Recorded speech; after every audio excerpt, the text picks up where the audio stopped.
Inside Story Uganda, real source of political updates. Okwongera okuyita mukubaka bwenda bawano but ngagende wa Honorable Kalwanga njagala Honorable Saguna nkwenda kikeemu omalirize kozi wali unakubuziza nti bwe baali bawaayo ssente lyatha de ku kitebe wawaayo mmeka oba wasuubiza mmeka era zaatuuka nasuubiza million 10 abana zitu yes nasuubiza million 10 nga memba w'ekibiina kasolo si bibyo bya kibiina kyaffe zaatuuka bya kibiina kyaffe anti yayongedde ku nti zaatuuka ntono kyengezaako bagamba ensonga zonna ze muwadde singa ze zibadde zirina okummisa omuntu kaadi kitegeeza mu nkola eri fair ey'abagunjufu muziteeka ku mmeeza ne muzimubuuza n'azaanuka kaakati muŋŋambye circumstances ki omuntu mwagwira ebigezo ndowooza nti nno enkola yandibadde uniform nga nnuŋŋamu bw'obanga olina constituencies ezimu nga basobola abakulu okuyita abantu ne babakyusakyusa bw'ogenda Nakawa mukulu wange Ronald Balimwezo ne bamugamba vaawo tuweewo Waiswa Mufumbiro gwe genda ku bwa Lord Mayor. Meanwhile obwa Lord Mayor chairman Nyanzi yabusabako Secretary General Rubongoya yabwagalako ne mugana edda mu reorganization ya wano nti Rubongoya agenda obere MP we Kampala Central obwa Lord Mayor tubuwadde Balimwezo aviire Mufumbiro Katabu abadde ayagala obwa MP bwe Kampala Central agende ku bwa Mayor bwa Kampala Central Serunjo abadde ayagala obwa Mayor bwa Kampala Central agende ku bwa Councillor tugenda bawa kaadi awo meanwhile waliwo abalala abali mu kuzisaba abaliwo nga nabo bagamba who expressed interest naye Nakawa n'ogamba nti nedda ti Luyombe badde ayagala bwa Mayor yes ku kifo ky'omubaka wa Parliament wa Kampala mukyala tubadde ne Zahara Ruyulika ne Shamim Malende Shamim ye incumbent Zahara yasindikiddwa Makindye West already naye baddeyo abantu abaali basaba ekifo ekyo no Zahara just be fair ozoche enkola yemu still Zahara yasaba Makindye West ku ntandikwa application ye yali Makindye West tugenda okutuuka mu vetting bamuvetinga for woman MP wa Kampala City sinaba kugenda ku procedure bayakyusa banedda n'akyusa kale n'agenda kubwa nti ono ngono bwampadde amagezi yamanye ebyomunda n'asaba obwa woman MP ku vetting olwali ku woman MP ate results zigenda okufuluma nga zeeyo Makindye West reorganization yeyo waliwo njagala kitwala nti nnungi because it is harmonization yakoma ku areas ki ezo zaalimu interest oba oli awo bandiŋŋambye ti nsaba obwa kansala nkiikirira ekyalo kye Nakasozi ti nange neŋŋendeyo ngezaako okukulaga nzikiriziganya ne mama wange Honorable Nambooze nti the circumstances enfugabbi mweri tutadde okubeera nti tulina kutetenkanya buli kaseera ab'empapula ne batungirira ne bafuna ttaka jjunge ne basattirira abakulembera ekibiina ne basattirira buli kimu ne tukola bwetyo kitutadde mu mbeera emu ne tufuuka naffe basattirizi njakudda dakiika 3 Honorable Kalwanga zikozese bulungi oyenukula ebyagala okwanukula esookera ddala si kwanukula esookera ddala nja kusooka kutegeeza nti gino bigirwa accusations nyingi zataddewo naye ng'alabika alinganga afuuyirira ezirwana essaawa eno clarifying wuuli essaawa eno mwami Sseggona Mathias yagambye nti siri bita ndi beta naye nze mumanyi nnyo ebbanga limaze naye simulyangako nga response agikola bw'atyo mpozi olumu namulabako nga anyiizi n'agambako n'omubaka tuula wansi ekidiriro okimanyi naye n'olwaliro mwongedde okumulaba twali ku nsonga ya constitution ne wabawo omubaka yali aleekaana n'omugamba era response ndozo omujjukira yali onobuzaake ku nsonga gye mbadde njogerako so nyina engeri gye mbadde mulabamu katono engeri gye mbadde ndabamu mwami Sseggona munyiivu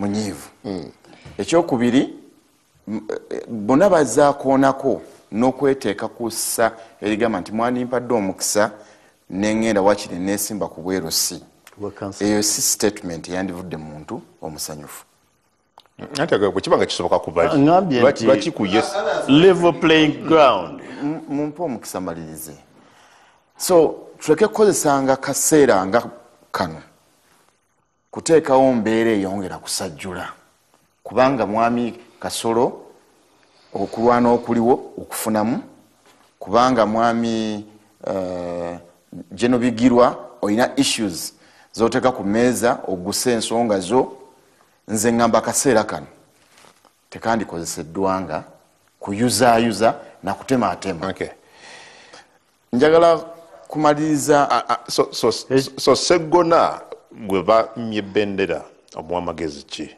in this case ekisookera ddala the mere fact nti yeetaba mu process tutambule n'ekyo ekyokubiri azinga emikono nzize embeera naye bingi nnyo bye mbadde nga ŋŋenda nga ndaba ŋŋenda kukola nsobi nankuba ku kibegabega ne muwuliriza mukadde waffe akaseera ke tulimu kazibu naye mmanyi akyalina obudde ne bayibuli etugamba twegulire ebbanga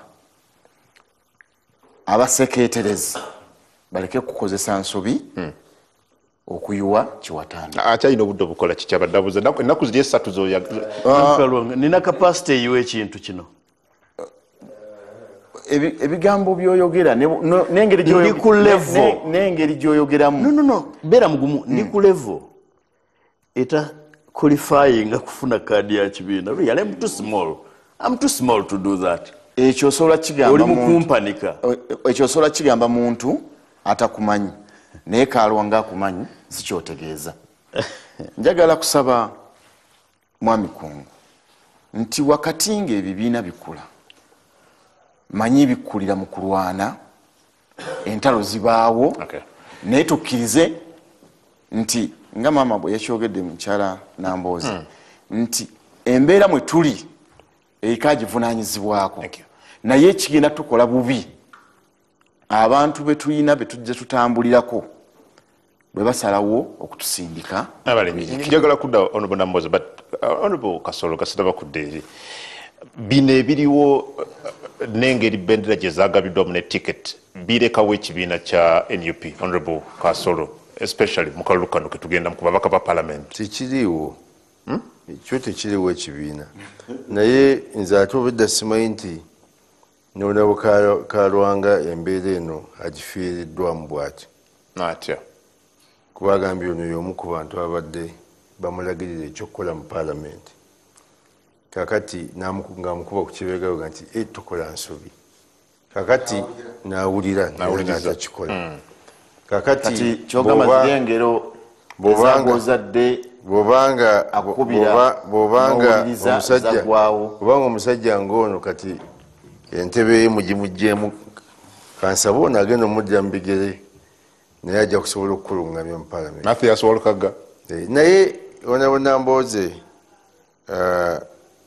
byayogedde nze ndowooza yeekubye ejje kubanga bwebaba bagamba nti yenaalemu ekola ensobi yenaalemu kati ng'ate naawe otandise kwewaana nti aye mwiga mubikola naffe katubikole kati kitegeeza nti abantu balina kusigala nga bawagalira ddala ffe kuba nabo abalowooza okutuggyako ate byetukola bibaagalira ddala kuba kyensonga lwaki olaba nti babikola naye ng'ate Honorable Nambooze y'omu era kubavuluze mukono eyo mwene UP nti kyova olaba yasekeeterera Bakaluba Mukasa. Bakaluba Mukasa yasaba Bwerosi 5 Muyanja Ssenyonga n'asaba baka wa paalamenti.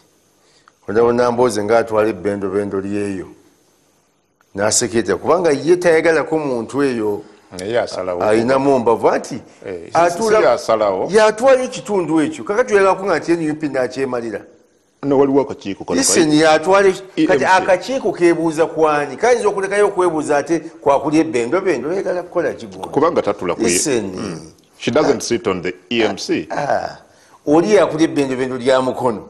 True.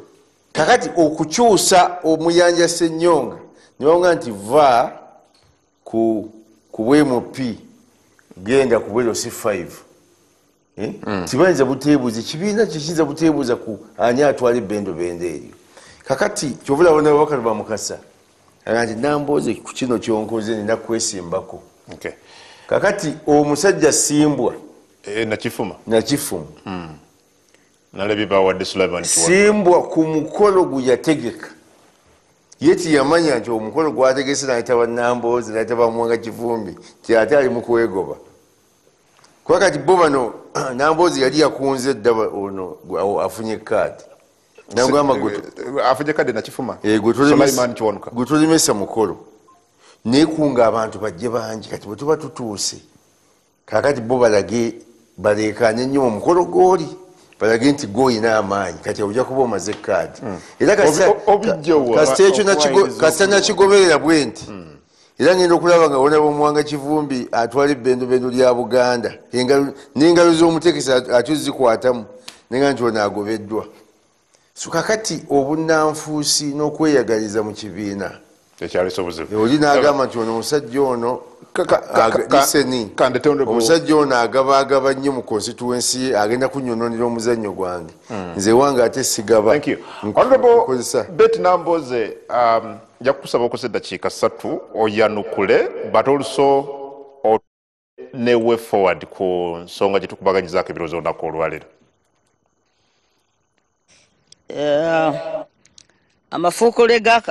Amagafuukule gakasoloka tujja galekaawo mu bbanga. Ekigambo kye yakola Kalangwa ne musajja wattu nnaku luno akyakyebuuza ne bavaawo n'agenda n'akwata eri Nseegumire n'abunyabunya Kibuwanda ate gwayagala okugoba mu kifo kye. Kwegamba kasolo kankuleke. Nekyenjagala okugamba kiri bwe kiti. Kirungi nnyo okuwolereza bambi omuntu omufu kubanga tabeerawo kwewozaako. Era nkusaba bigirwa bambi mu buntu bulamu toyogeranga ku muntu mufu kubanga tabeera na right to defend himself. Nga September 10, 2021 Uganda Hello? So. Nga September 10, 2021 Uganda Law Society neronda omugenzi Jack Wameri okubeera munnamateeka eyasinga bannamateeka abalala bonna mu Uganda okubeera one of the best defense lawyer mu ggwanga. Era olukiiko lw'abannamateeka olwatuula ku lunaku lwe lumu awatali ne lulonda kampuni ya Wameri and Company Advocates okubeera kampuni y'abannamateeka eyasinga zinnaazo endala omwaka ogwo. Kale si kituufu okugamba omugenzi wa Mary ne ku mirimu gye yakolera ekibiina kya NUP n'emisango gye yawoza egy'okulwanirira constitutionalism and rule of law. Tudde wano nga n'abaana be ne mukyala we bawulira bambi mu bunaku bwabwe tubavuma amagufa okubalaga nti yali musajja kimbuyege munnamateeka ataliimu nsa NUP gwe yayagala ng'etuula ku bannamateeka abalala abalungi. Ng'ekyo tekiriimu nagamba nti ate Oweekitiibwa Sseggona si munnamateeka mulungi kubanga nange ayogera nze ye looya wange era sirina kubuusabuusa nti no munnamateeka mulungi. Teweetaaga kukomerera Wameri mu bufu bwe okulaga nti Sseggona mulungi. Era njagala n'okwewazisa tabani wange abo abakabi b'okubafa ab'effitina kubanga waliwo omuntu omu nga takuwagira naye ng'akuwaga alyoka kukyayisa ababo naye ng'ate naye yennyini takwagalizangako. Abo be bakulembera ebbanga lyonna okutubba obululu. njagala mukimanye ekintu kimu nti ensi bweyitirirwamu abantu abangi abalyazamanyiziddwa abantu abo tewaliwo mulembe mujiji gw'abantu katonda be yatonda nga si bakitalo n'agamba mbu nno olw'okuba bano abantu nabatonda bayimbi si bakitalo nti oba bano nabatonda baloya si bakitalo oba bano nabatonda basawo si bakitalo fena katonda yatutonda tuli bakitalo mu bwekitalo bwaffe naye mu ggwanga abantu tulina okwewazisa ennyo eggwanga lyaffe okubeera n'abantu abangi abanyigirizibwa abantu abanyigirizibwa bwe banaaba nga be basinga obungi oba banaaba ba mutindo ki oba banaaba ba mutindo ki bajja kweddiza obuyinza bw'ensi yaabwe era obwo bwe buzibu bwe twewazisa ennyo Pulezidenti Museveni nga bateekawo enkola etali ya demokrasiya nti kasita munaateekawo eggwanga abanyigirizibwa oba banaaba baguledi ki nga oba basinze nga bana ekifo ky'okusomesa abaana ba Uganda babeere n'omutindo bonna mwe ne mugamba nti n'abaana abatono be banaasoma abangi be batasome bajja kuvaayo tujja kutuuka ekiseera olunaku lumu gw'ofumba emmere awaka abataalidde bakyame mu makaago bakujje ku ntebe bakuse wansi wa dining table ne mukazi wo bakuba empi batule ku dining table balye emmere yammwe n'olwekyo ekifo ky'ogamba nti bano tebasaanidde enkola y'akalulu nzibu nnyo nti enkola y'akalulu nze nina ewange ekyalo bakiyita Mukono Hill kwe kuli university yesula baprofesa bonna abasomesa mu Christian University evaayo obululu 157 on the contrary nina ekyalo ekirala bakiyita Kitega kiri emmanga eno mu ghetto eriyo bannamukono mu mbeera zaabwe zonna Mukama mwabawangaaliza eriyo obululu 6 tosobola kutuuka gamba buli obwo 157 obuli ku Mukono Hill tububalemu 100 buno obuli emmanga mu ghetto obubadde 6 tububalemu 6 kubanga mu maaso g'akalulu abalonzi bonna baba kyekimu etweterawo ebisaanyizo ne tugamba nti omuntu bw'anaabeeranga n'ebisaanyizo bino na bino ajja kusobola ng'ogenda mu palamenti kakati ebisaanyizo ebyo tuba tusaana tubiyigire tubinywerereko naye ekintu kiri kimu nti twetaaga okubeera n'ebibiina byaffe tubizimbe bibeere ne constitution ennywevu kubanga ffe abantu bwe tulamula okusinziira kwagala kwaffe emirundi egimu tujja kukemebwa tulamule bubi tubeere nga tulina constitution buli muntu ategeere nti bwe mba ŋŋenda okukola nga njagala obwemupi obubonero bugabwa butya kuba mu bibiina ebirina closed primaries nga NUP bwerina na studyingako ku South Africa nga bagamba bw'oba omaze mu kibiina emyaka egiwera 10 ekyo kifo ekinga points bweziti bw'oba obadde MP ate ne performance yo ekyo kifo ekinga points bweziti bw'oba okoze kino ekyo kifo ekinga points bweziti ndowooza nga tugenda mu maaso ebyo byebintu ebikulu bye tulina okugamba nti twongere okunyweza wabeerewo okukola ki wabeerewo more transparency naye nga kyenjagala okukaatiriza nti bwe mubanga mwabadde ne exercise ne mufuna abantu abamu ne baagala okwesiba ku kifo kimu ne twemma debate okugigaziya ogamba nti naye ne twagala tudiscussinge just muntu omu Sseggona awo mba ndaba nti nno debate yaffe no tugiryazaamanyizaamu nnyo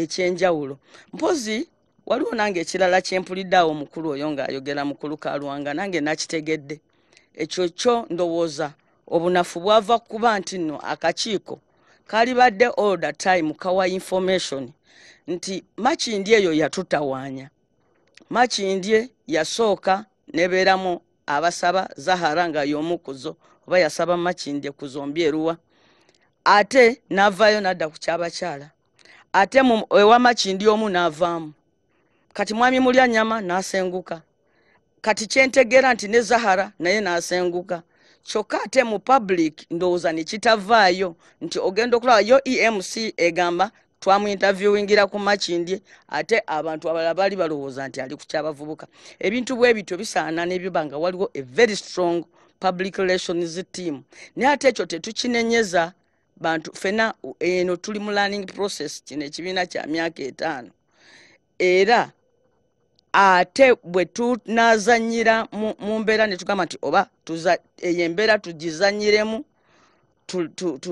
tujja kwesanga mu buzibu nti kubanga abantu betukulembera bano nabo gye bali eri emabega era bwe mutasaze mazima babantu bajja vayo bagamba wano temusaze mazima naye nga kyesisobola kugamba nti nina ekyamagezi ennyo oba ekyensonga kyensobola okuyigira ku NRM bw'oba mu Buganda ab'ennaku zino batambuza kampeyini egamba simanyi NRM for Buganda naye ku Buganda ki ku bikolobera abasajja abo bye bakoze ennaku ezo mwabadde mukono kasolo gye mwabuzaawo abaana b'abantu ne mubabulizaawo ddala ne bafa ne babulako n'amalaalo nekyokka kakati muli awo mbwe NRM for Buganda nti era bannange NUP etayagala Buganda mmwe abamalira abaana b'abantu makomera abagenda bakuba abantu tiyagasi paka Busoge Mangeri bantu mmwe temulina kye musobola kugamba gwanga lyaffe inene kesi enembeera mwe tuli mwe mugitusibyemu era nze kyenva nsaba abalwanyi bonna nti mu lutalo tebulayo bizibu ekimu ku bannakyemalira ekibateesaawo okulonda nti bageze akaseera kano ak'okulonda ne bwe muba baana ba Luganda ne mutuuka kweronda mu musika musobola okusikaŋŋaana ebitogi nti akaseera kano politics w'okulonda ewaffe abayivu tubasaamu ekitiibwa Honorable Segona jangwe newaffe mu NRM ye Emmanuel Lumaladom. I think let's be fair to my party. One, amanamuzi njagala mugumya nti kukyabasakiriza bano bakasolo abeere mugumu nze getting excited sikyamuka tokyamuka no mbeera consistent ku byenkola ekyo kimu ekyokubiri ncorrectinga kibiina kyange kubanga kyange okay obuntu electoral process ki etalina timelines okay nja kwogera obudde nti leero osobola okujja eno nobayenkera nja kuwa obudde Mamiro Bushara nja kuwa obudde hono nga tuli kwa mobile njagala your response kakati ndo kyetwali tutunuulira is obutali bwenkanya obuli mu nkola yokusunsula eyabo abagamba nti beerufu nnyo balwanyisa obutale bwenkanya mu NRA si we tuli and tukisanze they are wicked. That's the debate. Bafu nnyo baseba demoni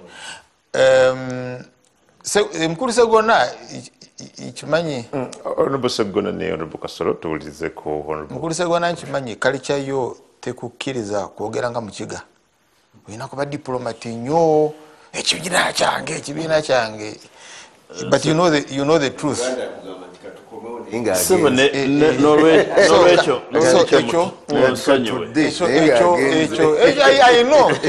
tubigumira ekyokubiri mufumbiro Alex Waisa Mufumbiro that's the argument mukulu Segona gye yaleese bwewanga ogamba nti eri osobola okuleeta mufumbiro n'omugyamu n'omugye Kawempe I'm talking about yatandikira Kawempe n'omuleeta yenakawa kulwaki Segona yo tomukola reshafu n'omutwala Gomba yes because Segona asobola okulwana Gomba kulwaki tomutwala Gomba gye mutayina Lwengo there are many constituencies ewa mukulu Kasolo Rakai n'omudeploying eyo. Why do you say are you retire?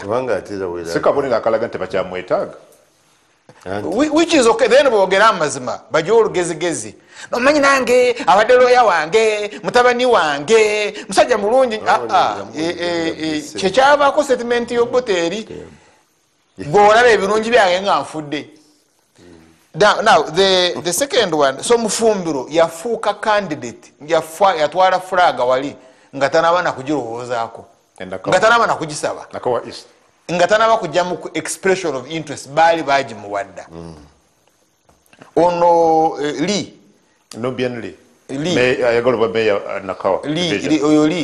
bamuwa flaga nga tanaba genda mu expression of interest. The decision had been made and I'm not saying nti kibi bye bibi byetambuliramu but kati tebakyalina locus kuluma mukulu Museveni. That's the argument je nyina. Now so tosobola kujja actually noyo namboza yogera omanyi munange ekibiina kyakula ebadde sala yange kadi bagimumme olabe nga tagenda kuba banjambuzi gye yabawa badde omusabira bubi.